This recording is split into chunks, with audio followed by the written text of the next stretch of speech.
Hi கண்மணிஸ், இன்றைக்கி பழைய சாதம் வச்சு சிம்பிள் அண்ட் டேஸ்டியான வத்தல் எப்படி செய்யலாம் அப்படின்றத பார்க்கலாம். முதல்ல நம்ம எடுத்து வச்சுருக்க பழைய சாதத்தை தண்ணி கொஞ்சம் கூட விடாமல் இந்த மாதிரி கிரைண்ட் பண்ணி அரைச்சி எடுத்துக்கோங்க.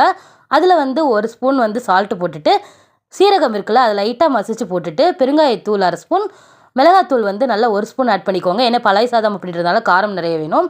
அப்புறமா மஞ்சத்தூள் ஒரு 1/2 ஸ்பூன் போட்டு நல்லா மிக்ஸ் பண்ணிவிட்டு மாடிக்கு எடுத்துகிட்டு வந்துடுங்க. எடுத்துகிட்டு வந்ததுக்கப்புறமா நம்மளுக்கு இந்த முறுக்கு பிழிகிற அச்சு இது எல்லாமே நம்ம எடுத்து நல்லா வாஷ் பண்ணி வச்சுக்கோங்க. அதுக்கப்புறமா நம்ம எடுத்து மிக்ஸ் பண்ணி வச்சுருக்கோம்ல இந்த பழைய சாதம் மிக்ஸை இதுக்குள்ளே போட்டுட்டு நம்ம முறுக்கு எப்படி பிழிஞ்சு விடுவோமோ அந்த மாதிரியே நம்ம கையால் இந்த மாதிரி வெயிலில் நம்ம நல்லா காய வைக்கிறதுக்காக பிழிஞ்சு எடுத்துக்கலாம். இது பார்த்திங்கன்னா நல்லா ஒரு வாரம் வெயிலில் சூப்பராக இந்த மாதிரி மொறுமொறுப்பு தன்மையோடு நம்மளுக்கு காஞ்சி வரணும். இந்த வத்தல் நல்லா காஞ்சதுக்கப்புறமா நம்ம ஆயில் நல்லா ஹீட் பண்ணிவிட்டு இதை போட்டுட்டு ஒரு 2 தடவை கலரி விட்டு பொரிச்சு எடுத்தோன்னா சூப்பரான பழைய சாதம் வத்தல் ரெடி. இந்த வீடியோ உங்களுக்கு பிடிச்சிருந்தா மறக்காமல் லைக் பண்ணி ஷேர் பண்ணி கமெண்ட் பண்ணுங்கள். பாய்.